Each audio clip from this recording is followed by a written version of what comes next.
Okalo.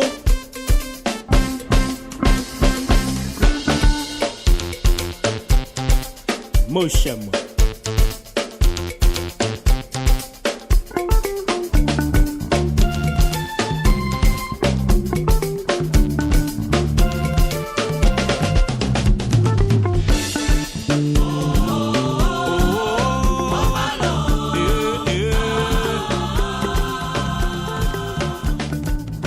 Bonjour. La vie des êtres humains est jalonnée de grandes phases, qui sont la naissance, la petite enfance, l'adolescence, la maturité et le troisième âge. Cependant, tout le monde n'expérimente pas ces étapes. En effet, plusieurs connaissent un départ prématuré du monde des vivants. Par ailleurs, ceux qui bénéficient d'une longue existence ne la remplissent pas de la même façon. Il y a cependant ceux qui laissent, après leur passage, une trace positive inoubliable de tout ce qui les ont connus. C'est le cas de M. Mbé Jean Théodore que nous vous invitons à découvrir à travers le témoignage de ceux qui l'ont connu.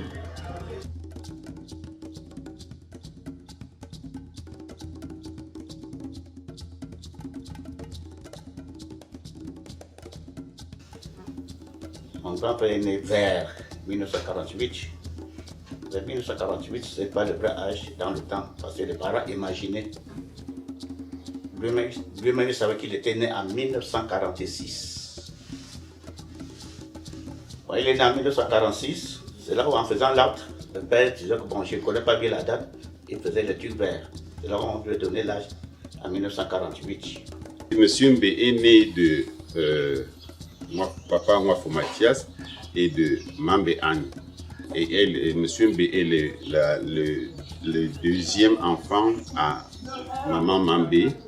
Mais dans la lignée de la famille, il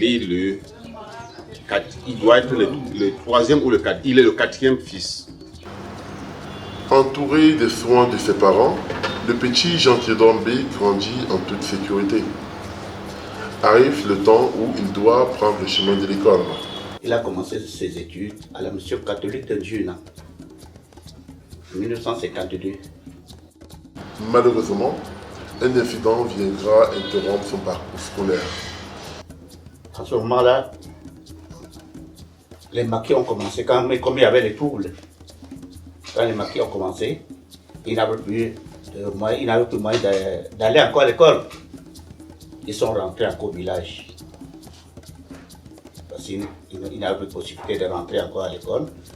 Ils ont trouvé le père, autant de maquis. Ils ont fait presque, il a perdu au moins 1 an ou 2 ans.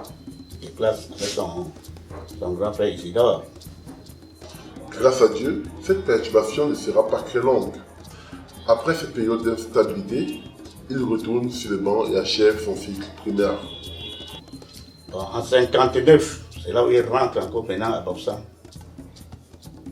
En 1959, il rentre encore à Bobsam. Il commence encore les études maintenant à l'école catholique de Tamja. C'est là où il obtient maintenant son CPE. C'était un enfant très éveillé. C'était tel que les parents le définissaient. C'était un enfant très très éveillé, attentif et toujours à l'écoute de ses parents. Mes parents avaient beaucoup confiance en lui. Parce que c'est lui qui montrait l'exemple à d'autres enfants, comment faire pour encadrer nos parents qui nous ont accouchés. Jean Théodore Mbé, l'adolescent persévérant, n'aura plus l'opportunité de poursuivre des études secondaires. Cependant, une circonstance particulière va donner une nouvelle orientation au cours de sa vie. Monsieur Mbé est venu à Yaoundé dans les années 1965, si je ne me trompe pas, mais je crois que j'ai bien souligné cette période-là, à la naissance, quand Marceline était née, et les parents ont sollicité, et les parents, je vais parler de papa Mwafo Mathias, en accord avec maman Rachel, ils avaient besoin de quelqu'un qui pouvait donner un coup de main à la maison pour pouvoir garder un peu l'enfant. Et c'est comme ça donc il a décidé de venir à Yaoundé. mon père m'a dit, je vais envoyer l'appeler. Comme il est à Bafoussam, j'envoie l'appeler. Et il a appelé un certain, en plein jour. Et il est venu. Il lui a dit, tu vas partir avec ma mère. Tu pars avec ma mère si. Comme ça, arrivé là-bas, tu vas garder le bébé. Ça, pendant que tu regardes le bébé, elle part chercher ce que vous allez manger ensemble. Et il a accepté sans condition. Il n'a même pas refusé. Il a juste accepté ce que le père a dit. Alors qu'il vit avec sa petite sœur, dont il s'occupe de l'enfant, Jean Théodore Mbé va bénéficier d'une opportunité de travail qu'il accepte sans poser de questions. Arrivé à Yaoundé, s'engage dans une activité au Capitole Boa, au Carrefour T, chez Papa Siako, qui était son premier employeur. Il est venu, il était dans la boutique avec moi. Pendant qu'il était dans la boutique, on était bien. On était comme père et fils. La sincérité du jeune Mbé Jean Théodore retient l'attention de son patron du Capitole Bar. On a travaillé à un temps. De temps en temps, ses amis viennent dire quand tu es dans l'argent comme ça, il faut voler ta part, tout ça. Il vient me dire. Toujours très à l'aide, le jeune B s'intéresse à la suggestion qui lui est faite, celle de se former à un métier. Son papa, Mathias Wafo, lui explique que moi-même j'ai été commerçant. Mais mon fils, si c'est que tu veux faire le commerce en travaillant pour quelqu'un, tu ne sauras rien dans ta vie. Le conseil que je peux te donner, c'est de te mettre à ton propre compte. Et il lui dit, moi qui suis ton père, je n'ai pas assez de moyens pour te donner un fonds de commerce. Ce que tu peux faire, c'est d'apprendre un métier. Et son beau-frère, qui était son tuteur à Yaoundé, lui conseille d'apprendre la photographie. Papa Mbé y réfléchit, il n'est pas intéressé par la photographie. Donc s'il avait suivi de manière aveugle son tuteur, il serait devenu photographe. Mais on lui conseille, il refuse ce conseil et opte pour l'apprentissage de la mécanique. Notre jeune personnage s'engage donc dans un nouvel univers, celui de la mécanique. Le premier garage dans lequel il travaille est situé à la briqueterie, chez un mécanicien du nom de Papé, c'était un douala. Tout se passe bien jusqu'au jour où un incident rocambolesque met en péril sa formation déjà amorcée. Malheureusement, quelques mois après, il y a un coup de vol au garage, on a volé un carburateur. Son employeur va consulter, je ne sais pas, les marabouts, si on peut se permettre cette expression. Et parmi les personnes soupçonnées comme étant auteurs de ce vol, on soupçonne Papa Mbé. Il clame son innocence, mais par la suite on lui dira qu'en fait on avait vendu ce carburateur, les voleurs avaient vendu ce carburateur, ont acheté quelque chose, enfin ont acheté de la nourriture, et qu'il avait mangé une partie de cette nourriture, et c'est pourquoi on l'a incriminé comme faisant partie de ceux qui ont participé à ce vol de carburateur. Évidemment, il perd son emploi chez M. Mbappé. Et lorsqu'il perd cet emploi, il est profondément affecté. Je laisse, il vient me voir dans la boutique. Il dit, papa, il est comme ça. Je suis allé voir mes parents. Ils m'ont dit qu'ils ne peuvent plus de marcher pour moi. Je ne sais pas comment je veux faire. Il est comme ça, si je pars quelque part. On me dit, amenez ton père. Je ne sais pas à qui je veux amener. Non, je suis là. Je suis là.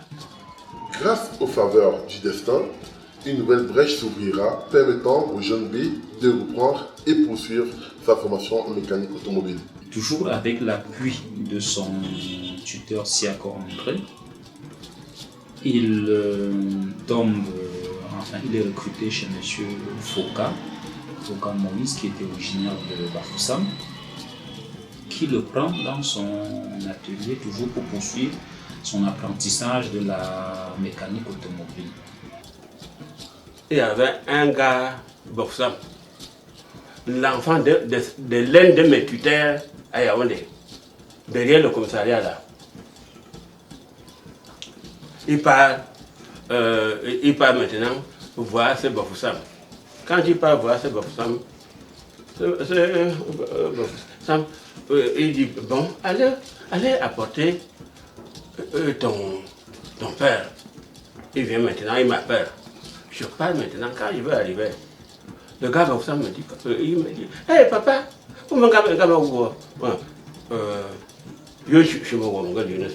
voilà ton petit frère que j'ai amené.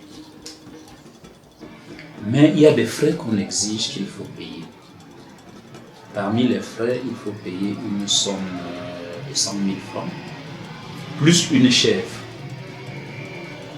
Et son papa se bat à son niveau, son papa était encore vivant. Son papa trouve une chèvre pour lui. Les épouses de son papa, c'est-à-dire ses mamans, cotisent et ça donne une somme de 30 000 francs. On envoie comme leur part de contribution. C'est comme ça qu'ils se forment. Quelque temps après, ils se retrouvent à la British Petroleum, qu'on appelle la station BP, à Elixono. Il est en même temps réparateur de roues, graisseur. Et pendant qu'il mène cette activité, il fait donc la connaissance de Tamagé Antoine. C'est M. Tamagé Antoine. Il gérait la station Total qui est en face PG. M. Tamagé Antoine gérait cette station.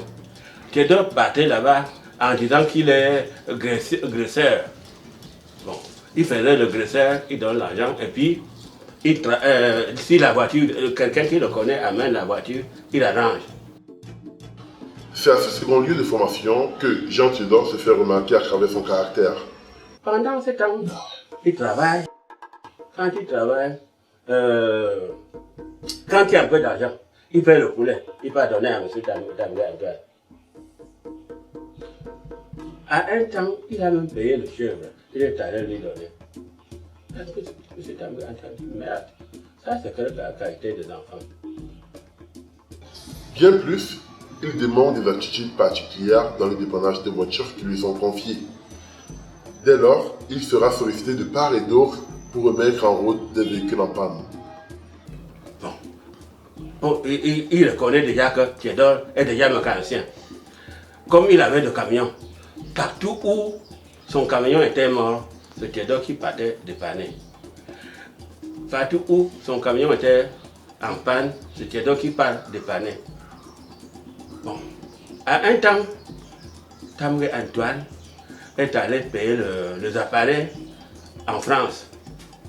Quand il est allé payer les appareils en France, quand il a fini à payer, on lui a dit que cet appareil ne peut pas partir au Cameroun sans quelqu'un qui va aller manier. Amener quelqu'un qui va aller manier au Cameroun. Il a envoyé ça à ce temps-là que Théodore a connu la France.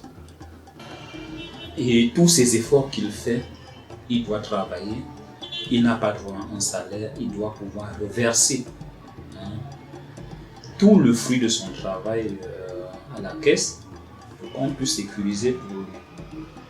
À un moment donné, il faisait son épargne à travers sa sœur Rachel, qui était la femme de papa Fonko Ferdinand, son beau-frère. Et à la fin de l'année, son épargne annuelle se chiffre à 600 000 francs. Il va donc voir son papa Siako entrer. Il lui dit, papa, voici mon argent pour garder ces 600 000 francs. Papa Siako lui dit, va ouvrir un compte bancaire. Tu verses cet argent, tu reviens me donner le carnet. Parce que si je te laisse avec le carnet, tu peux avoir un problème et aller sortir de l'argent pour aller les utiliser. Là, tu viens, tu me donnes le carnet pour sécuriser. Quelque temps après, lorsqu'il avance ce qu'il y a un terrain en vente par M. Rémi Bélibi à Anguissa, c'est avec cet argent qu'il achète ce terrain. Entreprenant, Et gagnant de plus en plus en expérience, Jean Théodore envisage désormais de s'installer à son propre compte. Il a fait la connaissance de papa Siako André, après il avait fait la connaissance de papa André Tamegui. Et c'est dans ces bonnes relations qu'il a tissées avec ces personnes qu'il a eu l'occasion de pouvoir s'installer à l'entrée de Bastos. Donc après Mobile, il est parti à l'entrée Bastos au Carrefour Lonka. Il a commencé à faire son travail. Il était même abonné chez le Ngonala quand il construit même sa maison là. C'est-à-dire, on lui donne le travail. Il travaille, on paye. Le carnet d'adresse grandissant de M. B lui permet d'entretenir des relations qui lui seront très bénéfiques pour son ascension dans les affaires. Par sa façon de se conduire, Papa Mbé a fait la connaissance d'un certain Épée Mwangue, qui est à ses yeux un peu comme un de ses parents, parce que c'est Épée Mwangue qui lui permet de gagner les marchés administratifs et l'inspire même sur la création d'une structure de prestation de services du nom de l'établissement MJT. Le marché public, voilà. C'est ça qui l'a fait être ce qu'il est. Si quelqu'un vous dit qu'il a fait la sorcellerie, il a fait ceci, ce qui l'a lancé, il faisait le marché public. Là où il avait le garage, c'était sur le terrain de M. Tamegui Attal. Et il ne payait rien. Le fait de partir du statut d'employé à employeur, c'est déjà un mérite qui ne court pas les rues. Et ça, c'est quelque chose à mettre à l'actif de Jean Théodore Mbé. Toujours prévenant, l'entrepreneur prend à son compte l'adage qui dit qu'on ne met pas tous les œufs dans le même panier.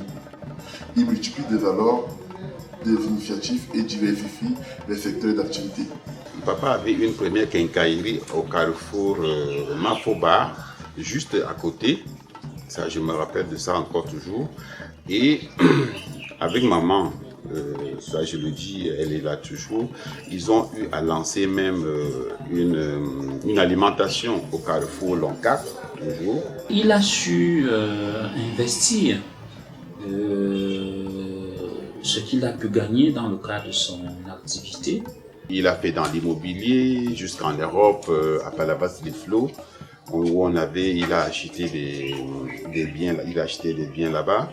À un moment donné, réussir à être propriétaire d'un immeuble de la dimension de l'immeuble qu'il a eu au niveau des Sources, ne court pas les rues. Réussir à être propriétaire d'un immeuble à la grande avenue de Yaoundé à Bastos, ça ne court pas également les rues.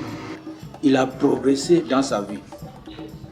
Je vais même vous dire qu'à un moment donné, M. Mbé Jean Théodore a même eu à acheter un appartement à Paris. C'est dire que c'était un monsieur suffisamment ambitieux qui croyait qu'on peut mieux faire. En tant que chef d'entreprise, M. Mbé a adopté un style managérial fondé sur la relation, se comportant moins comme patron et davantage comme un mentor. C'était un entrepreneur et un patron qui avait un sens positif vis-à-vis de la ressource humaine. Je l'ai connu en 1978. Je suis parti d'abord chez lui comme apprenti mécanicien. Au fur et à mesure qu'on a fonctionné, 2 ans seulement après, il m'a donné confiance et il m'a laissé la gérance de son atelier, auquel je l'ai fait jusqu'à 1995. Ça veut dire que durant de 1993 à nos jours, j'ai toujours été à côté de lui, même si dans les 10 dernières années, je n'étais plus très proche, mais j'étais toujours avec lui. À ce moment, comme conseiller, beaucoup plus conseiller technique. Donc, ce qui fait que tout le personnel avec qui il a cheminé ont été bien traités et ont eu des perceptions positives à son endroit. Son premier départ en Europe, quand votre grand-père mourait, il m'a laissé presque toute la structure. Moi, je me suis battu comme je pouvais me battre et on ne causait qu'au téléphone. Et jusqu'à là, je me suis en sorti. Et c'est à partir de là qu'on a pris l'habitude de fonctionner correctement. Il me laissait, il partait, il venait, il revenait. Quand bien même un employé avait commis une faute, la sanction n'était pas du tic au tac. Il prenait son cas. La seule chose que j'avais remarqué en lui, c'est pour que tu saches qu'il est fâché, tu l'abordes, il s'abstient de réagir. Et après, il peut prendre une petite sanction. Pas du tic au tac, il prend son temps. Et je ne l'avais jamais vu renvoyer un employé suite à une faute d'un employé. Il prenait son temps, il te laissait l'attitude de pouvoir te corriger. Et c'est ce que j'ai appris de positif en lui. L'incident suivant reflète bien que M. Mbé était un homme comme tous les autres, c'est-à-dire ni un ange, ni un démon, mais une personne avec ses imperfections. D'ailleurs, on dit très souvent de lui qu'il était parfaitement imparfait. Dans notre atelier, il y a eu un bloc moteur qui était dans la cour qu'on a porté quand j'étais en déplacement. Mais ce n'était pas pour lui. Ce n'était pas pour lui, c'était pour son patron, M. Damgué Antoine. C'était pour M. Damgué Antoine. M. Damgué Antoine rentre, il dit que comme c'est moi le responsable du garage, il faut que je paye, que je vais payer ces blocs moteurs-là. Moi, j'ai dit que je n'étais pas là. Et c'est là où il nous a pris. Il m'a pris. Après, je me suis exprimé à la police. Et on a aussi pris M. Mbé. Nous nous sommes retrouvés au commissariat central ensemble. Nous avions passé une nuit là-bas. Après, il y a eu arrangement entre eux. Et on s'est séparés. Et là, il a dit qu'au lieu de perdre son papa, qui préfère qu'on se sépare. Mais j'ai demandé ma rémunération. Bon, ça a été comme ça. C'est là où on s'est séparés comme ça. Mais toujours est-il que quand j'avais des situations, même comme j'ai eu un incendie chez moi dernièrement, il m'a assisté. Et quand il y avait des... Je dis qu'on se soit séparés. Donc quand il y avait des situations, il venait vers moi et on causait. Et quand il avait des trucs, il m'appelait aussi. Je partais vers lui, on causait sans problème. M. Jean Mbé aurait été un infatigable travailleur jusqu'au bout. Aucun obstacle n'a pu diminuer son ardeur au travail. Pas même l'affaiblissement causé par la maladie. C'était un travail en même temps. M. Mbé était un travailleur. Donc, ce n'est pas à la vieillesse qu'il a préparé sa retraite. Dès lors, il cherchait toujours à faire quelque chose. Et s'il pouvait même rassembler tout ce qu'il avait, il devait être... Mais ce que, par moment, avait des problèmes, il vendait d'autres, il récupérait encore. Donc, c'est quelqu'un qui a toujours travaillé. Il a toujours cherché à faire quelque chose. Il a eu la chance de tomber, d'avoir comme premiers parents des gens travailleurs et il a suivi les exemples. Tel que M. Tamir, par exemple, papa André aussi. Il était travailleur. Papa, jusqu'à la dernière minute, je me rappelle quand j'étais là en août, papa m'a amené dans un de ces chantiers qu'il fait à Ebombo pour me présenter ce qu'il est en train de faire. Et j'étais avec mon grand frère, mon frère aîné, nous étions tellement surpris. On dit, mais papa, à peine tu marches, comment est-ce que tu parviens à continuer à suivre des travaux avec ton état de santé qui n'est pas très mobile? Papa, il nous a seulement tendu la main, il nous a serré la main, il nous a dit, ça va aller. Je suis encore en vie et je ne peux pas relaxer jusqu'à ce que je ferme les yeux. Papa a préparé sa retraite à partir du premier jour qu'il a travaillé. Parce que son plan professionnel, il a tracé depuis le départ. Et il a fait presque pas de faux pas. Dans ce sens qu'il savait très bien qu'il ne voulait jamais être employé. Et depuis sa toute tendre enfance, depuis ses premiers pas dans l'emploi, il a toujours essayé de se forger cette possibilité de rester libre, indépendant et souverain.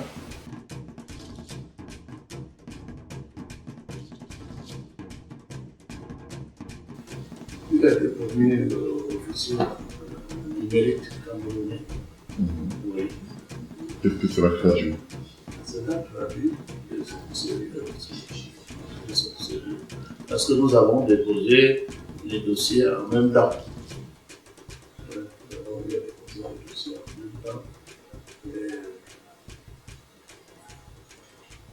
On nous a reçus. Parce que dans les demandes, il fallait tasser ses actifs, sa vie active, son appartenance au parti du moment. Nous avons été décorés de rouge. D'accord, le même jour. La fuite du Havre. L'hôtel de ville. Devenu autonome, une nouvelle préoccupation toute légitime occupe désormais l'esprit de M. Jean Théodore Mbé. Le mariage. À propos, Mme Nachido épouse B nous relate des circonstances qui ont abouti à leur union. En 1970, je quitte Gonsamba pour Saint-Medina. Vu que je vivais avec mon grand frère qui était fonctionnaire et qui m'amenait partout où on la fêtait. Et étant à Saint-Medina, un de mes amis se marie à l'ami de M. Mbé. Une de mes amies se marie à l'ami de M. Mbé, une très belle femme que M. Mbé a admirée, et a demandé à cette fille si elle peut lui trouver une autre fille comme elle en Gonsamba, ou même ailleurs. On a donné le nom, on a mis les bâtons pour trois filles. Et le monsieur a choisi 2 bâtons. Ce sont eux qui connaissaient le nom de chaque bâton. Et sur les 2 bâtons, il y avait moi, il y avait une autre. On a écarté l'autre d'office. Et parmi les 2 bâtons, le monsieur a dit, voilà les 2 que je préfère, mais de préférence celle-ci, c'était moi. Donc c'est comme ça qu'il quitte maintenant, il rentre sur un des... Et il se renseigne, il trouve que moi j'étais la belle-sœur de papa André qui était son patron. Il connaissait bien papa André, il connaissait bien la petite sœur de papa André qui était la femme de mon grand frère, Manoulis. Et il a donc préféré... Si, papa André Siako. Et il a donc préféré autant aller vers la personne que je connais déjà une racine. Et c'est comme ça qu'il arrive ici. Il demande l'adresse de papa Simon, mon grand frère. Et il m'envoie une lettre pour me demander la main. Sans photo, sans rien. Il me demande la main. La lettre vient, papa Simon qui m'apporte la lettre pour se souvenir à son adresse. Et dans la lettre, il y avait une enveloppe timbrée pour réponse. J'ai lu la lettre et je n'ai pas montré à papa Simon comme il y a quelqu'un qui m'a écrit. Voilà la lettre. La lettre que tu m'as apportée, c'est quelqu'un qui m'a écrit. Il me dit, mais réponds. Ok, je réponds. Je lui dis, j'accepte. J'ai accepté sa main, sans le connaître, sans le voir, sans savoir ce qu'il faisait. Il n'a même pas précisé son travail. Il m'a seulement dit qu'il m'aimait et j'ai accepté. On s'est marié en 1973, mais on vivait déjà en commun depuis 1971. Après une période d'attente angoissante, le jeune couple connaîtra enfin la joie de voir le fruit de leur union avec l'arrivée des enfants. Une bénédiction incomparable. Quand on s'est marié, je suis d'abord resté pendant 2 ans et c'est la 2e année que j'ai conçu et j'ai accouché mon premier fils qui était Alain et par la suite le Seigneur m'a encore donné d'autres enfants, donc j'ai eu au total 6 enfants. J'ai accouché Alain en premier lieu Antoine en 75, Olivier en 78, Adeline en 80, Dani en 84 et Michel en 88. Il n'aimait pas voir quelqu'un souffrir, moi particulièrement. J'ai été l'une des premières femmes à être dans mon groupe, je veux dire, d'abord à être coiffée au salon. Parce que quand nous on allait dans les réunions des femmes, on faisait des tresses, des fils, tout ça. Mais la coiffure au salon, tout ça, je crois que j'étais parmi les premières femmes à être coiffée quand je voyais mes camarades à la réunion. Et j'ai été aussi parmi les premières femmes à être véhiculée. Il y a eu d'autres, mais nous n'étions pas nombreuses. J'étais parmi les premières à être véhiculée. J'ai aussi été parmi les premières femmes dans mon groupe à aller en Europe. à qui grâce à lui. Donc c'était quelqu'un vraiment qui était très bon. Très bon. L'option matrimoniale qu'adopta plus tard M. Mbe, la polygamie en l'occurrence, a sans doute causé des remous au sein de l'opinion. Toutefois, il serait important de savoir le contexte qui l'a conduit à ce choix. Papa Wafo Mathias a quitté ce monde et Papa Mbe était celui sur qui le dévolu était jeté pour continuer la garde de la concession. Et comme tel, il se retrouve un peu sous l'astreinte de ne pas vivre avec une seule femme. En outre, il n'est pas superflu de comprendre la conception du mariage et de la famille en Afrique de façon générale et au pays bamileke en particulier. Épouser plusieurs femmes. Par noblesse, nous savons qu'en région bamileke, quand on sans avoir des moyens, on est prêt à multiplier ses épouses et sa famille. Si tu as les moyens et plusieurs femmes, il faut faire des enfants. Ça, c'est l'Afrique. C'était un Africain plus dur. Alors, lorsque l'homme épouse plusieurs femmes, dans le temps, nos ancêtres qui avaient beaucoup de femmes, c'était le pouvoir de qui peut et non qui veut. Et à l'époque même, les femmes allaient cultiver pour payer l'impôt du père. Et pour être notable, il fallait que le roi trouve autour de vous une charge, c'est-à-dire des femmes, c'est-à-dire des enfants. Et on vous fait notable parce que notable, fondamentalement, veut dire encadreur. Vous ne pouvez pas être en train d'encadrer un enfant, on dit que vous êtes notable. Monsieur Mbe aurait été l'homme de plusieurs conquêtes, de plusieurs amours vrais, sincères et définitifs. De ces unions découlera une nombreuse progéniture constituant la plus grande fierté du chef de famille qu'il était. Et les autres enfants sont nés. Et M. Mbe a continué à les élever tout comme mes enfants. Moi, j'ai accepté des enfants. Je ne peux pas refuser les enfants n'ont pas de demander à l'aide. Donc, je les ai aussi pris comme mes propres enfants. Papa Mbe a toujours aimé les enfants. Donc, son rêve, c'était d'avoir le plus grand nombre possible d'enfants. Et ce que je puis dire sous la foi de mon serment, c'est qu'il avait un amour exceptionnel à l'endroit de chacun de ses enfants. Ce qui me plaît en lui, c'est qu'il n'a pas mené la polygamie comme les autres. Il n'a jamais, depuis le bas âge, tous les enfants ont l'habitude devant moi. Il voit comment il gère chacun des enfants. Je n'ai jamais vu une partialité dans la gestion de ces enfants. C'est ce que j'ai apprécié beaucoup plus. Je connais beaucoup de couples polygames. Mais la plupart du temps, certains font la liste. Pour peu que ta maman fait ceci, il va tous les enfants de cette maman. Et eux-là ne s'occupent que de celles qui sont beaucoup plus soumises. Mais ça n'a pas été le cas pour papa à ma façon de voir. Monsieur Mbe a envoyé ses deux premiers enfants, des Alain, Sombe. C'est les autres qui ont pris tous les autres. Est-ce qu'il lui travaillait pas? Je dis, monsieur Mbe a envoyé deux enfants. Et ces deux enfants, si les autres suivent, ces deux enfants-là qui tirent les autres. L'unité que papa a prônée entre nous, il reste jusqu'aujourd'hui. Lorsque je marche par exemple avec mes soeurs, on dit genre, mais vous êtes des sœurs d'une même maman et d'un même père, non? C'est à nous de dire non, juste même mère, même père, mais pas même mère. Les gens sont étonnés de savoir que nous sommes tellement unis. Et parce qu'on dit dans cette famille, ça ne se passe pas comme ça. Quand je dis non, Dani, c'est mon frère, on va dire ton frère, comment? Parce que chez vous là, on dit qu'il y a 4 femmes, on ne comprend pas comment vous êtes vous ensemble, vous posez ensemble. Donc du coup, même les gens sont étonnés. Donc du coup, moi je dirais, il a réussi. C'était pas simplement le fait de parler, mais même le vivre ensemble, il a réussi. Ça se voit, même les gens d'ailleurs peuvent témoigner sur nous. Avec moi, particulièrement, moi qui suis à nous qui sommes à l'étranger, moi qui suis à l'étranger, Papa, tous les dimanches, prenait la peine de m'appeler. Là, c'était l'autre dernier jour, il m'appelait pour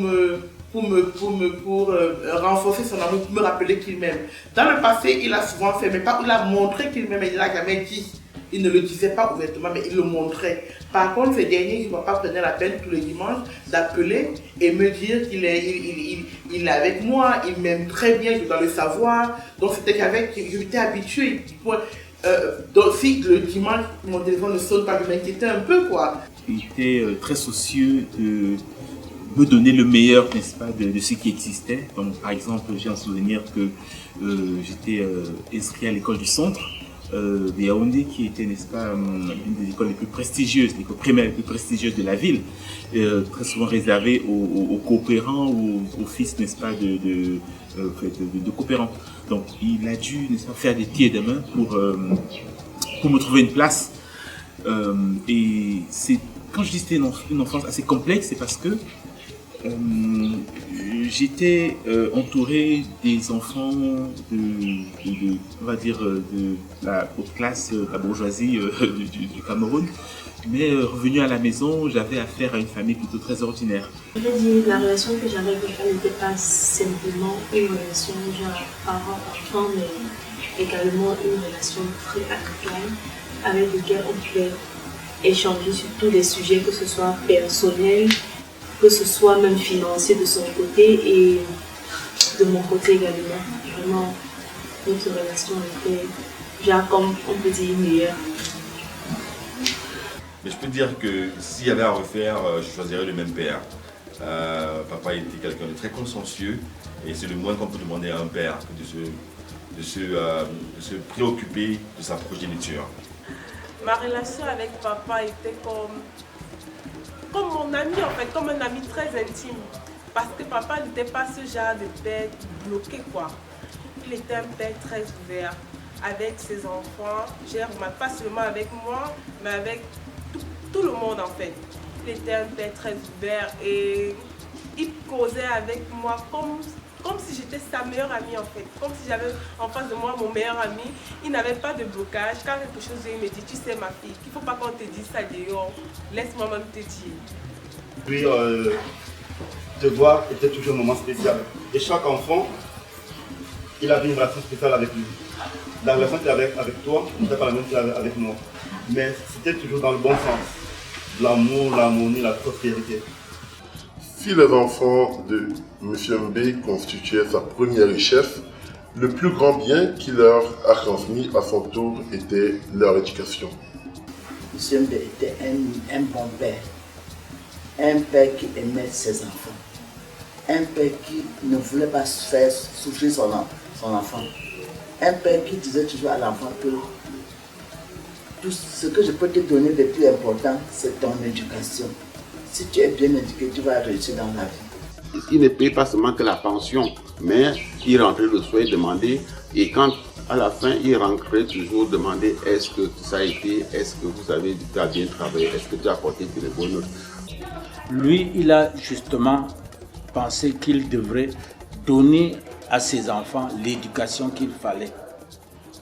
C'est comme ça que l'aîné, Alain, devait être envoyé, le premier en Europe, mais par la suite, beaucoup d'autres ont suivi. Papa, pour lui, j'étais un enfant sur qui il pouvait compter. Disant, déjà il aimait bien dire,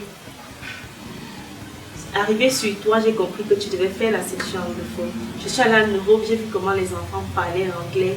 J'ai dit non, je rentre te mettre à la section anglophone. Et depuis là, moi je sais que c'est toi qui vas apprendre tes petits frères l'anglais. Et j'ai compris que si c'est sur moi qu'il a commencé avec la section anglophone, pour lui cette langue était importante. Alors moi également je suis importante pour lui parce que à moi il voulait voir un enfant brillant qui peut bien s'exprimer en anglais comme il a toujours voulu, parce que à moi il voyait comme c'était lui qui parlait cet anglais. Et juste ça m'a tellement marqué.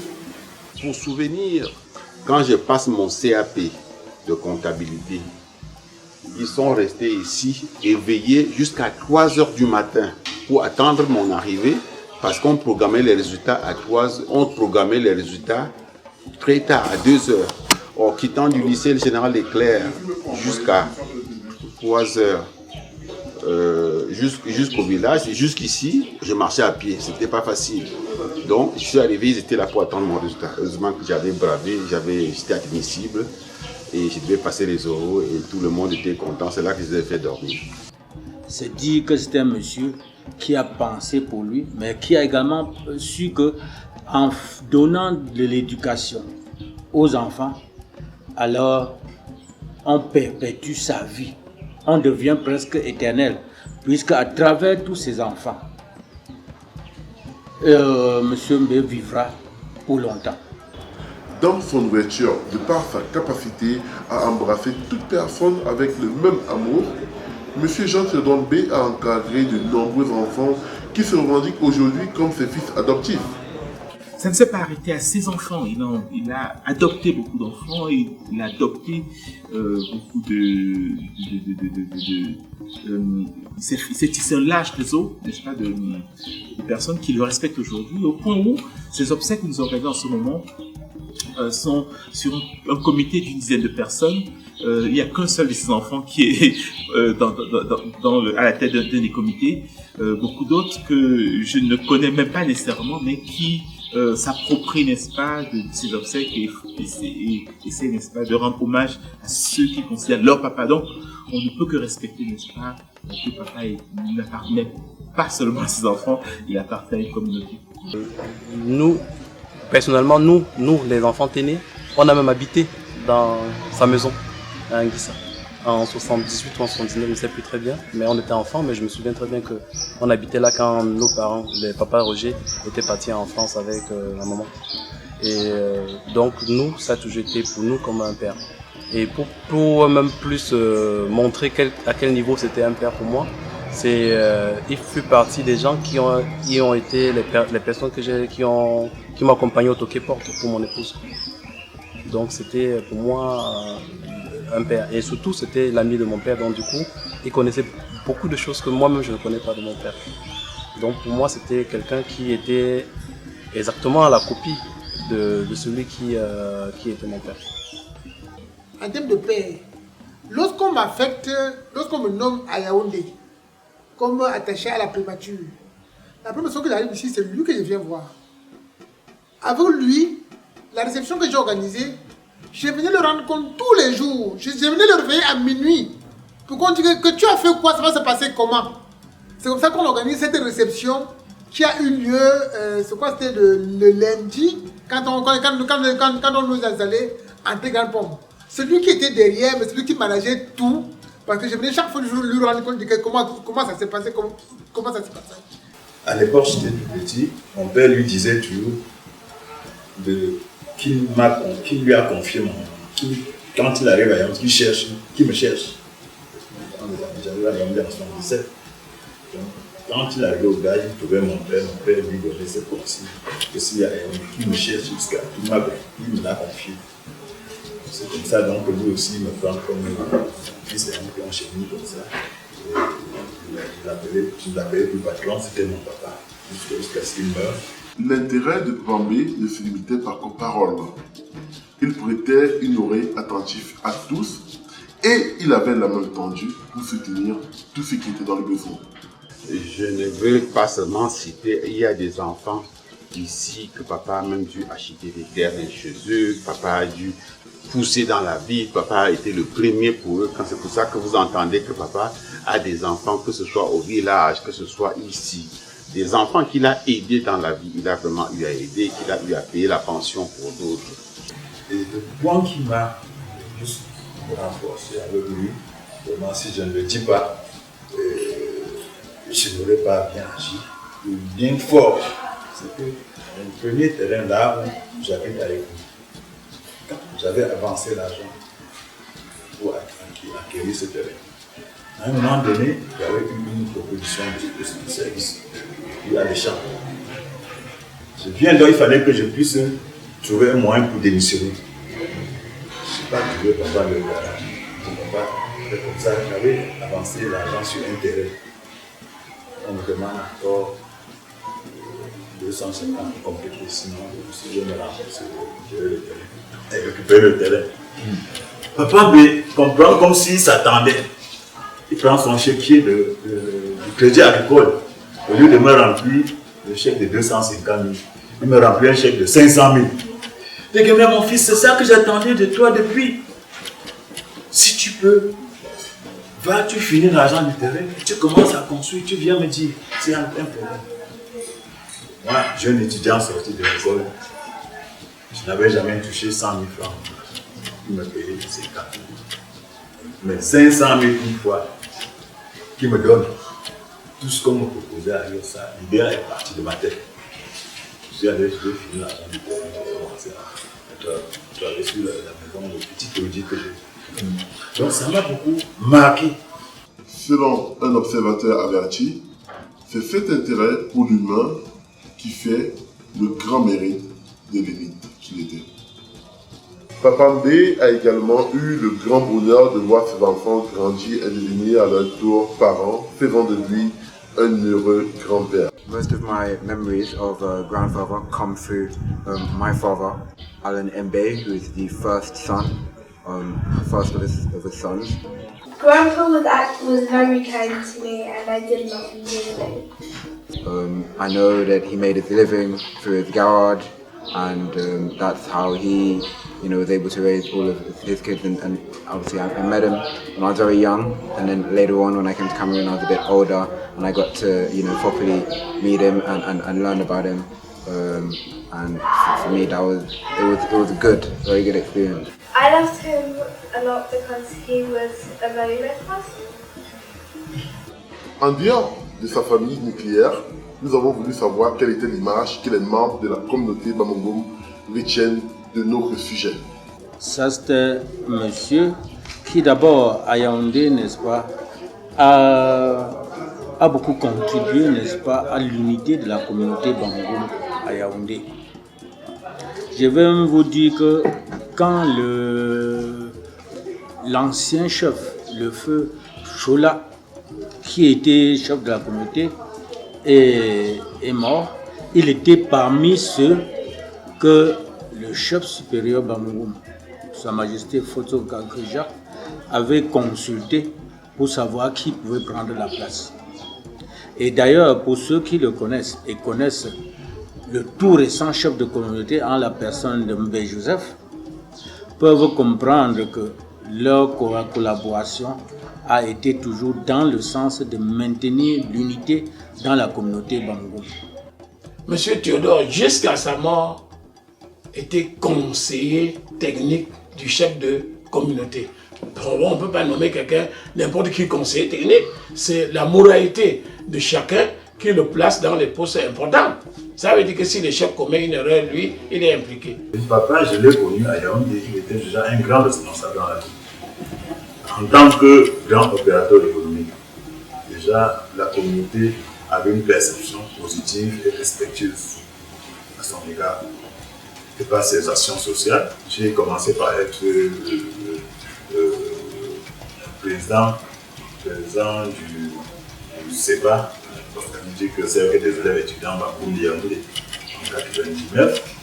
Papa nous soutenait toujours, avant que je sois là, il voyait vraiment les élèves venir le voir, il soutenait toujours. C'est-à-dire des actions sociales palpables qui font en sorte qu'on ne peut qu'avoir une publicité positive à son emploi. J'ai dit tantôt qu'il était l'un des membres du comité d'honneur et d'animation du cercle des élèves étudiants Bamongum. À une année, c'est vrai, lorsque je n'y étais plus, il était président d'honneur. Et pendant longtemps, le classeur qui permettait aux élèves étudiants de ranger à la fois leurs documents comme leurs archives était un don de Papa Mbé. Ça, c'est quelque chose. Lorsque vous avez pu faire un tel don à la jeunesse, c'est à toute l'humanité que vous avez fait ce don, parce qu'on ne sait pas qui passe par là pour exploiter ces livres, qui passe par là pour exploiter les archives qui s'y trouvent. Il ne pouvait pas comprendre qu'il y a un deuil chez X ou Y et qu'il n'arrive pas à aller honorer de sa présence. Ma femme est morte ici. Tous les héritiers, je dis, la plus grande partie des élèves Babokoum est venue par Djedor. Il était d'abord mon enfant, mais il est devenu plutôt, je suis son père, il est mon père. Il était ma main droite. Il y a là où je suis entré, que je ne pouvais pas entrer. Djedor m'a fait entrer. Et quand même vient le roi Bamgoum dont vous parlez, lui fait confiance, jusqu'à lui confier ses affaires confidentielles. Ça doit tout dire. Cela était vrai à Yaoundé, mais cela était également vrai à Bamgoum, puisque en tant qu'élite Bamgoum, il était présent à chaque fois que la communauté Bamgoum, que la population Bamgoum avait des cérémonies au niveau de Bamgoum. Il était toujours présent. Et j'ai dit aussi à côté que c'était un grand collaborateur de Sa Majesté Photon Kankouja. Vous comprenez donc qu'il était très impliqué dans la marche de la communauté Bamgoum. Il était très impliqué dans le développement de la communauté Bamgoum. Et c'était l'un de ceux qui savait toujours qu'il n'y a pas de problème qu'on ne puisse pas arranger. Donc il se battait chaque fois pour que tout aille pour le mieux et que la société traditionnelle soit respectée, que le chef soit respecté, que le développement du village, n'est-ce pas, se poursuive sans problème. Papa était une élite Bassan, Bamgoum d'abord, et Bassan aussi, et Latit, son quartier, son village de naissance. La bonne volonté ne suffit pas à elle seule pour prendre conscience de certaines réalités sociales importantes. Cette prise de conscience arrive parfois à la suite d'un traumatisme qui s'avère au final bénéfique. C'est à la suite d'un tel processus que M. B développa un intérêt définitif pour sa communauté au village. Il n'était pas très familier avec le village, mais quand sa mère est décédée, on devait danser le Mouroup. On arrive ici à Kam, le chef supérieur était là, mais les gens du quartier n'étaient pas. Ça a marqué négativement ces jours-là. Il a compris qu'il ne peut rien faire sans l'apport des gens du quartier. Et c'est depuis ce temps-là qu'il s'est métamorphosé et est devenu, n'est-ce pas, un homme du village, un homme de la ville. Papa Mbéjan Théodore a été un grand serviteur de la communauté. Dans son quartier, à Latit, il a été le deuxième président national de l'ADL, l'Association pour le développement de Latit. Durant son mandat en tant que président national de l'ADL, c'est-à-dire amical pour le développement du quartier Latit, il a contribué déjà à la construction du foyer.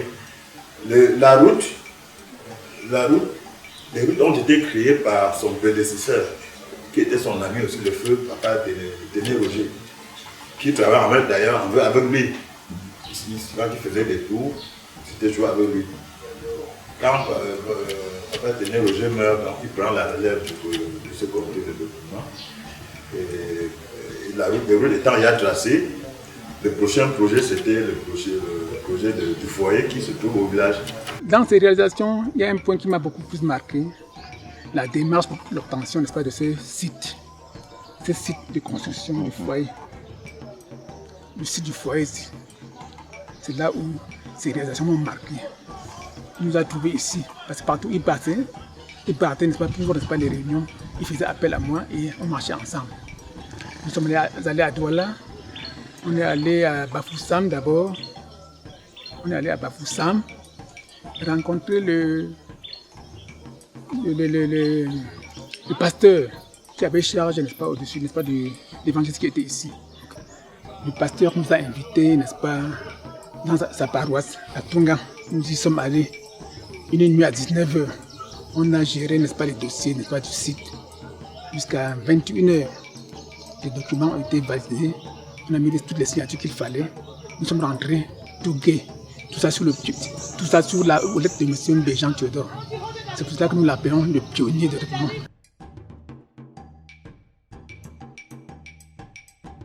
Bien que n'étant plus à la tête du comité de développement de son quartier Latit à Bamgoum, M. Mbé s'est investi au mieux de lui-même afin de voir sa communauté bénéficier d'infrastructures de base. Quand j'ai travaillé avec lui,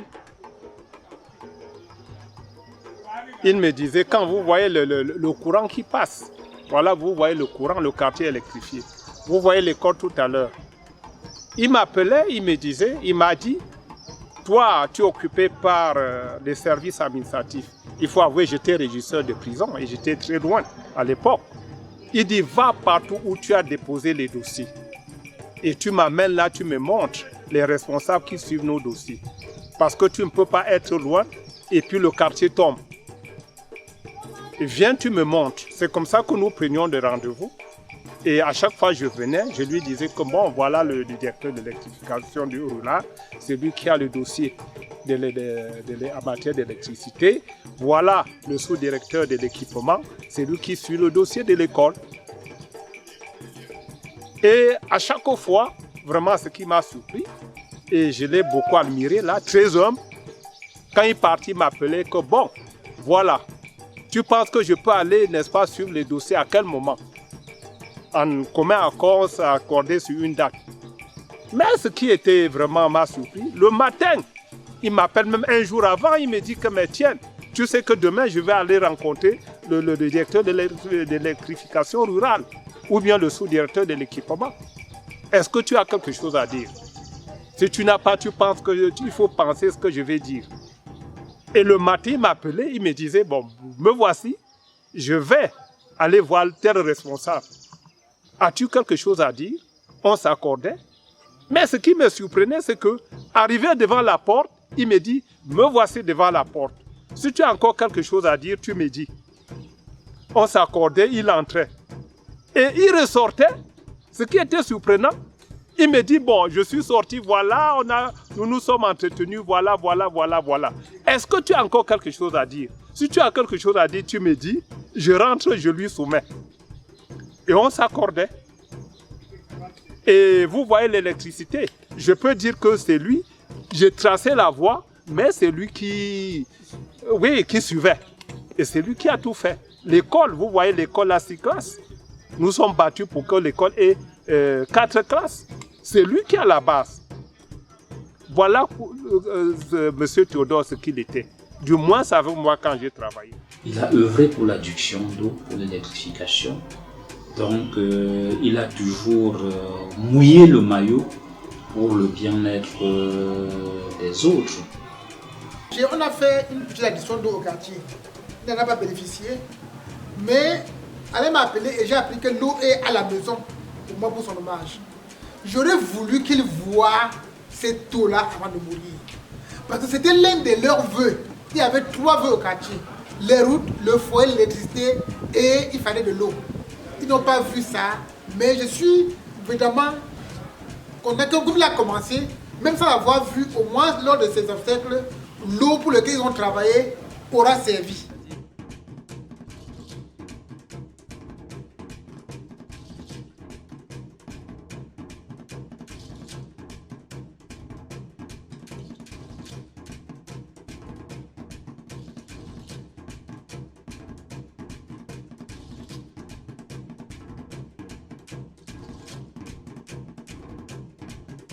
Pour le village. Et ça, c'est quelque chose qui va beaucoup manquer.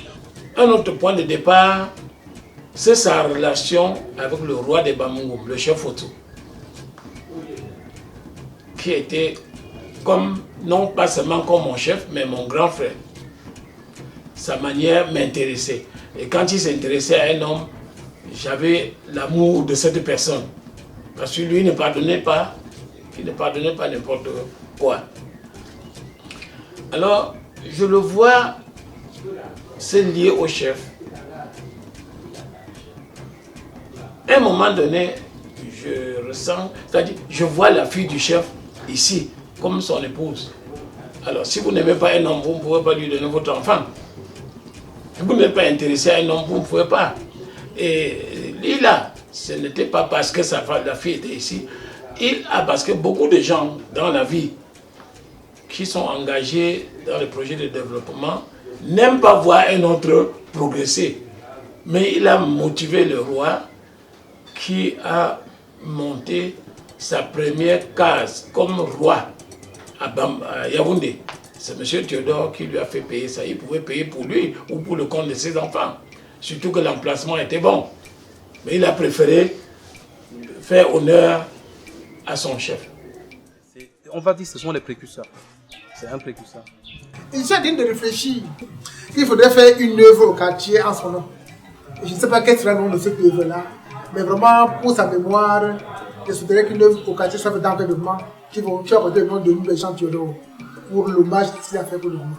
Quand papa rentrait le soir avec sa moto, sa bébé, hein, ça il faut que je vous le dise, hein, il était avec sa bébé, il rentrait le soir avec sa bébé, pendant qu'il se lavait, maman et moi, nous on prenait sa moto, maman me poussait, j'ai démarré, je faisais le tour du quartier, et puis je revenais, maman aussi, je poussais, maman, il faisait un tour avant de partir, servir la nourriture à table à papa. C'était quand il se lavait. Donc je me souviens de ça comme si c'était hier. Je me rappelle quand j'avais donné naissance à mes jumelles, papa et moi n'étions pas en très bons termes. Il était fâché contre moi, j'étais fâché contre lui. Et néanmoins, quand j'ai accouché, papa il est venu à l'hôpital, il m'a embrassé, j'avais un problème de tension. Et ma tension elle était très élevée. Papa il m'a embrassé, il me dit ma fille, même s'il y a quoi, laisse ça de côté, je veux que tu sortes de cet hôpital. Il m'a supplié que même s'il y a quoi, je t'ai fait quoi, pardonne-moi, je te pardonne tout ce que tu as fait, laisse tomber bras, mais sors de l'hôpital, c'est pas bon pour ta santé. Il y avait une famille dans cette maison où le père était mort, il fallait les raccompagner chez leur maman qui ne vivait pas avec leur papa. Je porte les bagages dans la pick-up, tout ça à l'insu de papa, il était en voyage, je porte les bagages dans sa voiture, dans la voiture, et je vais à Melun déposer. Et la voiture emballait à tout moment. Et arrivé devant le commissariat de Konongo, ça s'est emballé. Ce sont les policiers qui m'ont aidé à pousser. Et j'ai continué. Arrivé au carrefour Imotech, à le carrefour Itech, un bus qui venait en face m'a lancé le plein phare. Je suis allé cogner une voiture qui était stationnée. Mais une légère panne. Donc le phare de derrière qui était déjà cassé, un morceau s'est encore cassé. Naïvement, le monsieur me dit, on fait juste, tu remplaces juste mon phare et le problème est terminé, mais on fait quand même le papier. On fait quand même les papiers. Alors dans le papier qu'il a reconnaissance, que je reconnais que j'ai abîmé sa voiture, mais si je repars son phare, il a mis le papier. Et dans le papier, il a cité tous les pannes de sa voiture.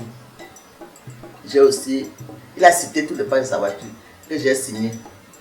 Et le lendemain, j'avais mes 10 000 francs. J'ai dit que bon, je n'ai pas payé son phare et on finit le problème. Et il m'a indiqué là où il devait payer le phare, à la Camille Toyota, là où il travaillait d'ailleurs. J'arrive là-bas, on me dit que le phare c'est 90 000. Je suis rentré, j'étais dépassé. C'est là que j'ai compris la définition de cet amour inconditionnel. Il me l'a montré à cet instant parce que je ne m'y attendais pas en fait. Je m'y attendais peut-être à différentes occasions quand j'ai fait quelque chose de bien. Tu vois, mais je savais que j'avais énervé papa. Et malgré le fait que j'avais énervé papa, il n'était pas content, mais il m'a dit que grand-mère, comme il m'appelait affectueusement, je veux que tu sortes de là. Qu'est-ce que je peux faire pour que tu sortes de là? Qu'est-ce que je peux faire pour que ta tension baisse? Ça m'a touché énormément. Et à partir de là, ma tension a commencé à baisser. Je ne sais pas si c'est un poids, je ne sais pas, mais ma tension a commencé à baisser et 2 jours plus tard, je suis sorti de l'hôpital. Je ne voulais pas que le père sache que j'ai fait l'accident, mais j'ai été obligé de lui dire parce qu'il fallait 90 000 francs pour payer le phare de l'homme.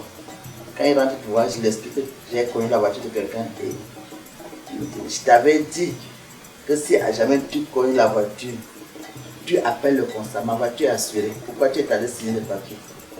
Donc c'est comme ça que le monsieur est allé déposer son truc et il a eu à percevoir plus de 700 000 par rapport à ce qu'il avait cité sur la voiture. Donc ça m'avait beaucoup marqué. J'avais cru vraiment qu'il devait vraiment me châtier pour ce problème-là, puisqu'il portait sa voiture sans lui dire. Mais il a été compréhensif et il m'a seulement conseillé que désormais, je peux dire que c'était un monsieur. Papa, même quand vous avez des problèmes, il te rappelle qu'il t'aime. C'est-à-dire, il te prend, il te chamaille, mais il te dit qu'un enfant n'a pas de père. Donc, on peut dire que ne considère pas tout ce qui se passe, je t'aime avant tout.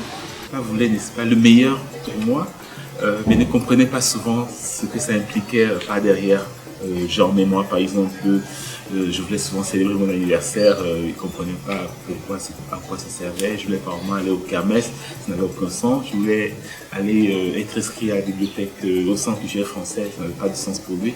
Donc c'était très difficile pour moi. Et je posais beaucoup de questions. On a envie d'appuyer là-dessus. C'était une enfance assez complexe, il faut dire. Quand j'ai l'âge de 3 ans ou 4 ans, je suis élève, en fait, dans une garderie ou encore une école maternelle. Et ce jour, papa est arrivé en tenue de mécanicien. Je l'ai juste observé à la porte en train de parler avec la maîtresse. Et puis subitement, la maîtresse a annoncé à tous les enfants que c'était mon anniversaire et que mon père avait apporté des paquets de boncards et de bonbons.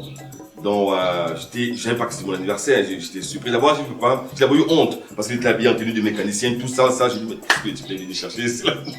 Et après, c'est quand il sort le paquet, remet à la maîtresse, que j'étais à l'attention de tous les élèves. Malheureusement, j'avais pensé que c'était à moi de partager les bonbons à mes camarades. Comme ça, j'allais pouvoir faire le chantage, donner à qui je voulais, à qui j'aimais pas, voilà. Donner à qui, d'abord mes meilleurs amis. Donc, je croyais rester, mais malheureusement, c'est la maîtresse qui a fait le partage. Et elle a partagé les bonbons, elle a donné un bonbon à tous les enfants, parce que pas seulement aux élèves de ma classe, mais à tous les élèves de l'école. Tout le monde a eu un bonbon, sauf moi j'ai eu 2 bonbons. Honnêtement, je n'étais pas très satisfait quand même. Je me dis quand même, c'est mes bonbons. Comment tous mes bonbons, on me donne 2. Bon, et quand je suis rentré à midi, je me suis plaint, papa, je me suis plaint parce que papa m'a accueilli quand il est venu chercher à midi. La première chose que je lui ai dit, papa, la maîtresse a pris mes bonbons, il me dit comment, je viens la partager à tout le monde, moi j'en ai 2. Il me dit, mais c'est bon, donc tu voulais quoi encore? Je dis, mais c'était mes bonbons. Bon, apparemment, je croyais qu'il allait prendre le problème, il allait payer ma cause, il allait prendre ma cause. Mais il a plutôt pris la défense de la maîtresse et ça m'a marqué. Donc ça, c'est un des premiers souvenirs de papa que je garde très profondément. Papa, pour arriver à cette fin, il n'hésitait pas à utiliser une ruse en fait.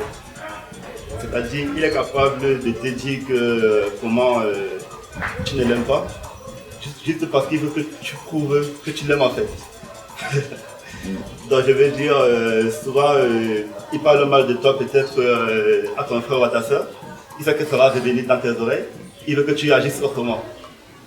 Et je pense que c'est cette ruse-là qui m'a marqué. Et une fois que j'ai découvert que c'était technique, ça n'avait plus d'effet sur moi en fait. Peut-être que ça marchait sur les enfants, la mémoire. Quand j'entendais qu'il a dit ça, je restais indifférent en fait. Quand tu gaffes, il te dit ma chérie, ma fille, comme tu vois là, toi-même, comme tu as fait quoi, c'est bien. Les beaux jours sont rares. Donc profite autant que tu peux des beaux moments qu'on passe ensemble. Profite tant que je suis là. Par un bon ça marche, ouais. Ça c'est bien. Et quand tu caches, il te dit et quand m'a mené. Être ou paraître, telle est la question, disait un célèbre écrivain. Ainsi, au-delà des apparences, c'est le caractère d'un homme qui fait sa véritable richesse. Les proches de M. Mbé nous éclairent sur la personne qu'il était. Oh, papa, il était très sociable. Il était très sociable. Je prends un exemple. Quand papa mangeait, il appelait toujours son ami, un voisin, soit c'est son ami, son vieux ami, ou bien son papa de derrière. Il avait ses amis autour de lui. Ou si ce n'était pas ses amis, il avait un enfant, un ou plusieurs de ses enfants à côté pour l'accompagner. N'importe qui passait, viens, on va manger ensemble. Donc papa, il ne mangeait jamais seul. Il était très social dans ce sens-là. Papa était quelqu'un de joyeux, quelqu'un de vivant, quelqu'un qui prenait goût à aller à la rencontre, n'est-ce pas, de nouvelles personnes et même de nouveaux territoires. Il a voyagé pour quelqu'un, n'est-ce pas, de son niveau, on va dire, académique ou même des affaires qu'il faisait. C'est extraordinaire les chemins qu'il a pu ouvrir et les rencontres qu'il a pu faire, et il en parlait assez souvent.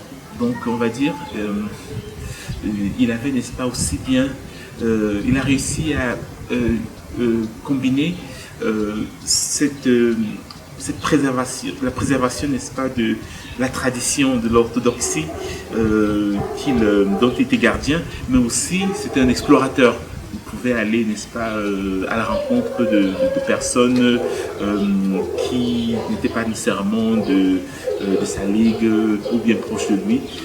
Il était grand frère quand nous étions jeunes. Nous l'admirions. On l'admirait.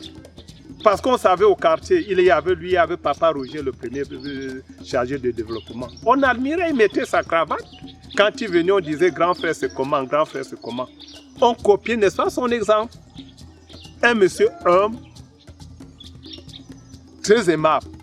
Très humble, qu'importe, en face d'un enfant de 5 ans, qu'un enfant que son aîné, papa, il était très humble. Et il ne le faisait pas de façon que tu imagines qu'il est humble. En fait, il te le montrait.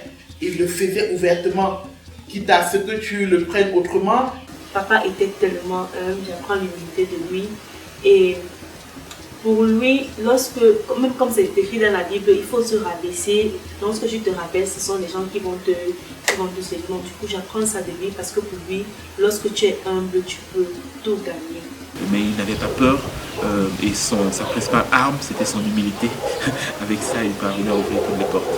Monsieur Mbé était un quémandeur de paix, capable de se rabaisser devant toute personne afin d'obtenir ce précieux ingrédient de cohésion sociale.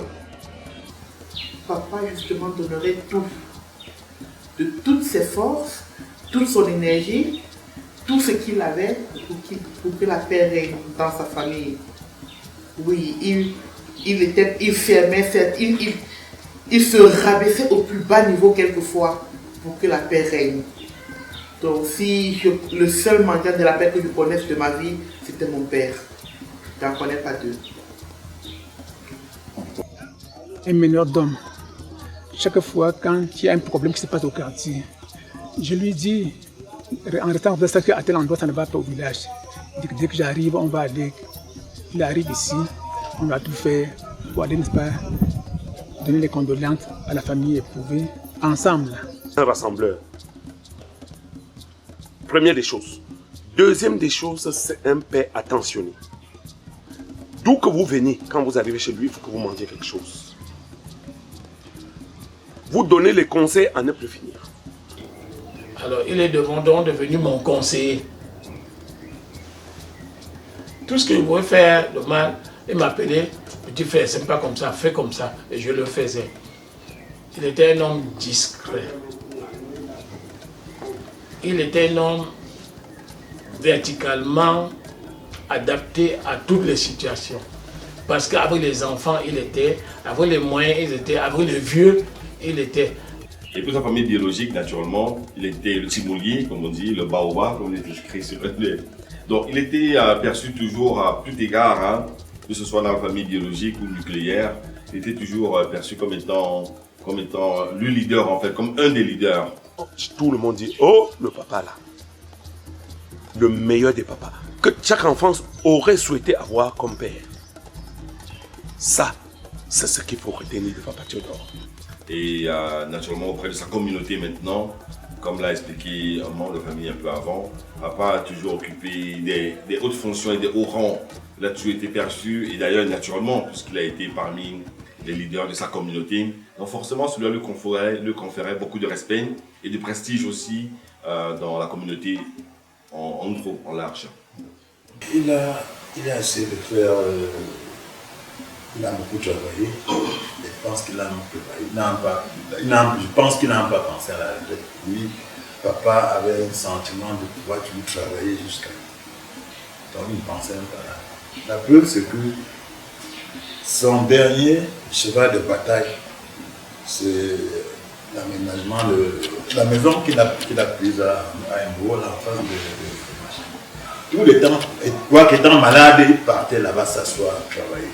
C'était une façon de... Ce qu'il faisait, ce n'était pas dit qu'il ne peut pas la retraite. C'était une façon de s'occuper, une façon de continuer à travailler de façon perpétuelle jusqu'à son dernier jour. Et c'est ce qu'il a fait. Parce que je me rappelle, le dernier entretien avec un technicien qui suivait les travaux là-bas. Ici, tu vois, papa a fait lui. Je lui disais, tu cherches encore. Moi, je lui disais ça. Tu cherches encore pas en faisant ça. Je dis, mon fils, tu veux que je... T'as là, comme il m'appelait souvent. Dans l'ombre médière, tu veux que je fasse quoi? Tu dois travailler. S'il reste à la maison, je vais mourir. C'est un travailleur acharné. Et un papa qui avait un amour inconditionnel pour ses enfants. Je veux dire, il a presque tout fait dans sa vie. Il a eu plusieurs vies, comme on dit souvent. Mécanicien, entrepreneur, homme d'affaires, investisseur même. Donc, je rêve aussi d'avoir plusieurs vies comme lui. C'est intéressant. Ouais. Jean Théodombe, c'est aussi le grand frère qui, fort de l'attention dont il a fait montre à ses cadets, s'est hissé dans leur cœur au rang de père. Il était un grand frère pour moi parce que, après tout, j'étais comme le baobab de la famille. Et le baobab de la famille, Makam, auquel nous ne restons plus beaucoup, c'est là où il s'inquiétait beaucoup de nous. Papa Mbé, Jean Théodore, était pour moi non seulement un grand frère, mais un père. Je garde beaucoup de souvenirs de lui. Je suis à Yaoundé grâce à lui. Il m'a pris en 1961. En 61, il était boy chez un gendarme à Bafoussam, M. Galami. Chaque matin, il me prenait, on allait ensemble, et le soir, on rentrait ensemble. En 1964, il m'a laissé, il m'a dit qu'il était à Yaoundé, j'étais encore tout petit. Je ne peux pas vous dire exactement qu'il allait à Yaoundé faire quoi, je ne peux pas savoir. Il m'a dit qu'il part à Yaoundé. Je suis laissé fréquenter à Bafoussam. En ce moment, j'étais à Banga, chez mon oncle, qui était le grand frère de notre maman. Il venait souvent là-bas nous rendre visite. En ce moment, je ne le connaissais pas. C'est après quand son départ que j'ai demandé à mon oncle qui est celui-là. Il me dit que c'est ton grand frère. C'est le premier fils à votre maman. Papa, c'est quelqu'un qui c'était quelqu'un qui avait toujours ce regard, la réussite de chaque enfant. Une fois, il m'a écrit, il m'a dit qu'en 67, je veux que tu viennes en vacances à Yaoundé. J'étais d'accord. En 1967, j'étais à Yaoundé. Quand je rentrais, il m'a donné le fourniture scolaire, il m'a pris les habits. Papa avait pris mon premier répétiteur pour que je puisse exceller, pour que je puisse devenir, pour que je puisse exceller, pour me former. Et papa veillait souvent, quand il rentrait le soir, il demandait toujours « J'espère que ça a été ton devoir, j'espère qu'il a bien travaillé ». Dès que j'ai obtenu mon CPU, c'est ça en 1969, il m'a dit vraiment qu'il préfère que je vienne à Yaoundé. J'ai donc dit à la mère, et j'étais chez ma grand-mère avec Alphonse, à Tchongoula. J'ai dit à Alphonse que mais, il est comme ça, le grand frère m'appelle à Yaoundé. Alphonse me dit que mais, on va donc aller ensemble. J'ai dit mais sans problème, je vais donc dire à ma mère. J'ai dit à ma mère que bon, comme le grand frère m'appelle à Yaoundé, Alphonse veut que j'aille avec lui. Ma mère dit pas de problème, vous pouvez partir. D'abord, je crois que vous avez voulu finir avec l'école. C'est là où je me trouve à Yaoundé. Rien que le fait qu'il m'a amené de Bafoussam, de Bamrou à Yaoundé, vraiment, pour moi, c'était un grand souvenir. Et c'est là où en 65, il revient maintenant à Mambo me trouver. Et il vient et descend encore à Douala maintenant. Il prend Isidore, parce que notre grand frère Isidore vendait aussi dans une boutique d'un oncle, d'un cousin paternel. Il lui dit non, il est retiré là. Et allait le faire apprendre la menuiserie. Parce que papa Isidore connaît la menuiserie comme ça grâce à papa Théodore.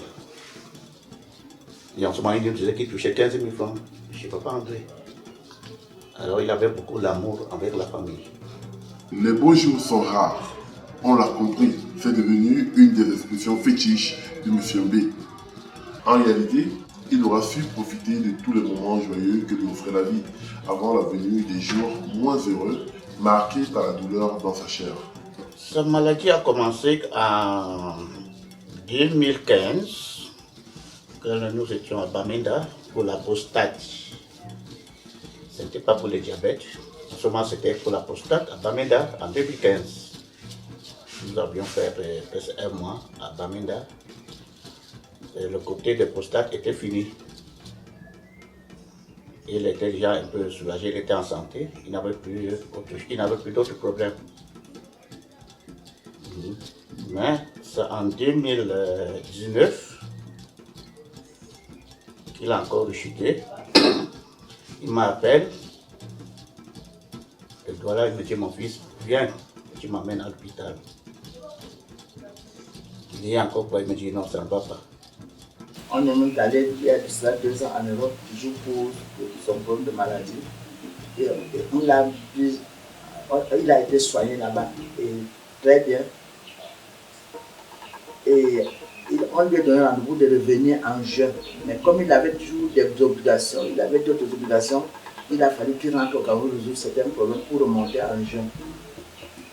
Et nous sommes rentrés en janvier, et le même janvier, Corona s'est installé, ce qui a fait qu'on ne pouvait plus rentrer pour son rendez-vous. Et c'est comme ça qu'il a continué le soin ici, mais ça avait toujours des malades.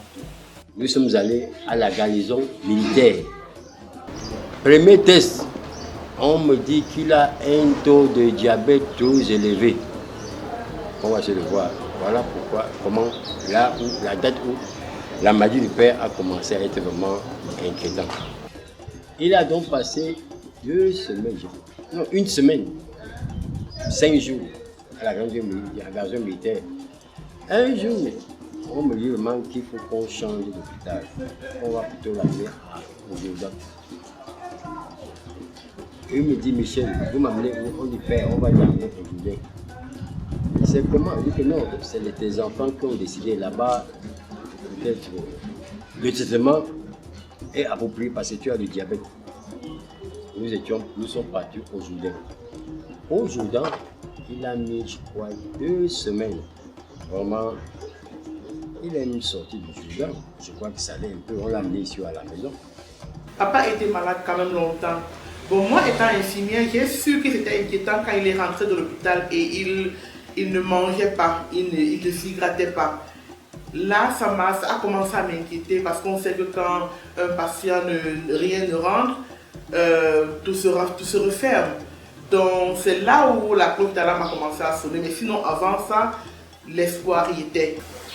Et donc, nous sommes vus pour la dernière fois le 2, quand il est rentré de l'hôpital de Bouya. Si je l'ai trouvé sur son lit, dans sa chambre, je l'ai souvent, comme ma maman a dit, on a essayé de lui donner son petit café avant de lui remettre et donner ses médicaments. Malheureusement, il n'a pas pris. On a forcé, on a mis le produit, il a bu un peu de thé, on a mis le produit, ça ne pas y rejeter. Je crois qu'on a mis en voie de remettre. J'ai doute fort qu'il aurait avalé jusqu'au ventre. Parce qu'on a versé on forçait comme pour un bébé. La situation sanitaire de M. B s'empire graduellement au point de devenir critique. Le 4 septembre 2021, la nouvelle tombe comme un coup de péril, laissant le Soudan dans le désarroi. Le matin du 4 septembre, c'est Antoine qui m'appelle. Il dit que père, vraiment, je vais amener encore le père à l'hôpital. Parce que la nuit, ça n'a pas marché. J'ai trouvé le père très affaibli. Tu veux que je vienne? Antoine me dit que non, attends d'abord, je l'amène à la prière générale. C'était peut-être 8 heures. C'est à 9 heures quand Antoine m'appelle. Papa Michel, vraiment, il dit c'est comment Antoine? Il dit que le père, la manière que le voit, c'est comme s'il a confusé. C'est comme si peut-être le père n'espérait pas bien. Il dit, mais si le père est mort, dis-moi qu'il est mort, je ne suis pas un enfant. Il dit que non, le père vit encore, mais il dit que ça ne va pas. J'ai pris le taxi, je me suis arrêté chez mon frère, vivant. 10h30, le matin, Antoine m'appelle, en pleurant, il dit, mais c'est comment? Il dit que le père n'est plus en vie. On était le 4 septembre 2021, c'est là où je mets mes mains sur la tête. Qu'est-ce qui s'est passé? Il dit, je dis que le père n'est plus en vie. Tu veux que je vienne? Il dit que ça ne vaut pas la peine. Je suis en train de faire les formalités pour mettre le père à la morgue. Jean Théodore B s'en est allé, mais sa lumière continue de briller à travers la mémoire des filles. Papa, il est parti, on va apprendre à vivre sans lui. C'est difficile parce qu'il ne nous a pas appris à vivre sans lui. mais le temps passera la blessure. Donc tout ce qu'on peut dire, tout ce que je peux dire à l'instant, c'est où il est, qu'il repose en paix. Et on se battrait pour lui rendre l'hommage dont il mérite. S'il y a quelque chose à retenir de la vie de papa, c'est, je pense, que nous avons tous eu la chance, l'opportunité d'être citoyens du monde et de vivre. Et il revient à chacun de nous, n'est-ce pas, de mener sa vie sans nécessairement se soucier de la vie, du regard extérieur. Papa a mené sa vie tel qu'il le souhaitait. Il n'a pas nécessairement tenu à s'expliquer sur ce qui pouvait être ses manquements ou tout autre, mais il menait sa vie. Il était quelqu'un d'imparfait, beaucoup d'imperfections, mais pour nous, ses enfants, nous avons fini par comprendre que ces imperfections qu'il avait faisaient de lui la personne qu'il est. C'est de ça que nous sommes. Nous sommes nés dans ces imperfections qu'on peut lui attribuer et nous l'aimons ainsi. Je m'amuse souvent à dire que Papa B était parfaitement imparfait. Et pour nous, il fait notre fierté. Papa Théodore, comme nous on l'appelle, c'est un exemple de vie. C'est-à-dire simple, mais classe. Parce que c'était quelqu'un qui aimait la vie, qui aimait bien vivre, qui aimait la qualité de vie. Donc il était un très grand rassembleur et quelqu'un de très généreux. C'est-à-dire qu'il donnait tout ce qu'il pouvait pour aider, pour encourager. Et surtout, il aimait cultiver la hauteur de vie. C'est-à-dire qu'il voulait toujours que les gens aillent vers le haut. Donc ça, c'est quelque chose que j'ai beaucoup appris. C'est-à-dire à partir de lui, c'est-à-dire même de la façon de vivre, il fallait donc savoir que même pour bien vivre, il fallait être très haut, avoir de la hauteur. Et ça, c'est quelque chose de très remarquable. Il y a très peu de personnes qui ont cette façon de vivre. Avec lui, j'ai compris que le mariage, en réalité, unit deux familles. Puisque je vous ai dit que je faisais désormais partie intégrante de sa famille. Que voulez-vous que je dise encore? Que des enfants B m'ont invité et nous ont accueillis en Europe. Ça, c'est des marques, n'est-ce pas, d'expression d'une intégration totale dans une famille. Nous avons été en Angleterre, nous avons été en France, nous avons été en Belgique. Vraiment guidés comme des enfants par les enfants B. Je ne cite pas les noms ici, mais c'est une réalité qui mérite d'être dite pour que les gens comprennent quelle est vraiment notre douleur aujourd'hui, de perdre un être aussi cher. Papa m'a beaucoup inspiré et j'ai appris beaucoup de lui. J'ai compris que le management n'est pas beaucoup plus lié à l'école, n'est pas beaucoup plus lié au niveau intellectuel. Tu peux être bourré de diplômes, être professeur ou docteur, mais tu ne parviens pas à manager 2 ou 5 personnes qui sont sous ta garde. Donc, papa avait un sens de gestion des hommes assez élevé. Et en dehors de lui, j'ai eu à voir beaucoup d'autres hommes d'affaires qui n'ont pas un niveau intellectuel assez élevé, mais qui parviennent à manager. L'essentiel, ce que j'ai copié en papa, c'est que papa savait faire confiance. Tu n'as pas un niveau intellectuel élevé, mais tu t'encadres des gens qui puissent te donner des conseils pour mieux encadrer ton personnel, mieux gérer ton personnel. Et je pense que papa avait beaucoup gagné en se confiant. J'étais son cadre. Donc, par exemple, mon cas, ça m'excluait. Et quand je ne veux pas dire que ce que je lui disais, il avalait tout d'un coup, non. Il prenait toujours la peine de prendre des conseils quand ils ont marché ensemble, par moment, ils posent des questions à d'autres personnes mieux, plus intellectuelles que lui. On lui donnait des conseils et ça l'a mené à prendre la bonne décision. Donc c'est ce que j'ai apprécié en lui. Et la leçon que peut-il retenir, c'est que papa, pour bien gérer une entreprise ou bien des ressources humaines, ce n'est pas beaucoup plus le niveau intellectuel qui importe, mais c'est la sagesse que tu as de recueillir les avis des uns et des autres et de faire la synthèse pour prendre la bonne décision. Mes enfants m'ont toujours parlé de vous, les enfants de M. Théodore. Pour dire que au moment où nous sommes en chemin pour rentrer, tout ce que j'exhorte, c'est que vous preniez une relève et une bonne relève. Autant leur papa a eu un amour exceptionnel à leur égard, autant en sa mémoire, ils se doivent de conserver ce sens de l'amour vis-à-vis de l'autre, vis-à-vis du prochain et vis-à-vis d'eux-mêmes.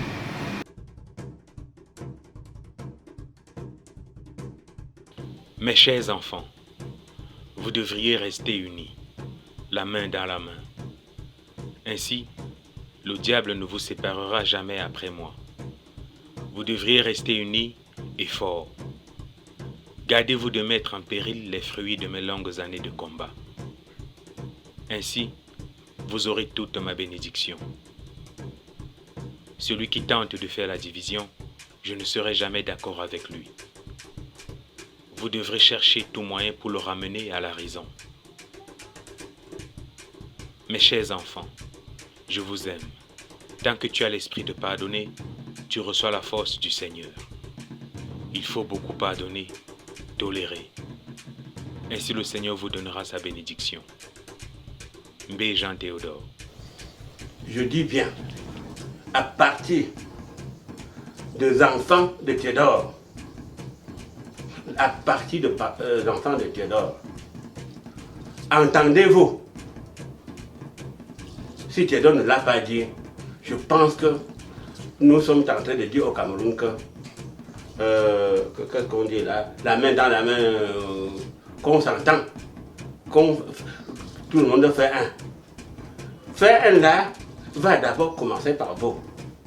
Après ce bref tour d'horizon sur la vie du patriarche B. Jean Théodore, il en ressort qu'il était un homme travailleur, humble et sociable. Personnellement, j'ai tiré des témoignages que nous avons suivis l'image d'une personne qui a su accepter et manifester un amour fraternel envers toute personne qu'il rencontrait. Je m'appelle Pascal Dani Nkenge, fils de B. Jean Théodore. Avec mes frères et sœurs, nous avons compris que notre père n'appartenait plus à sa famille nucléaire. Il était devenu une personne que tout le monde pouvait revendiquer en tant que frère, ami, parent, conseiller, patron et même partenaire. C'est la raison pour laquelle il m'a semblé judicieux de partager le témoignage de cette volée de personnes qui, parmi de nombreuses autres, qui auraient chacune un regard particulier à nous livrer sur la personne de M. Mbé.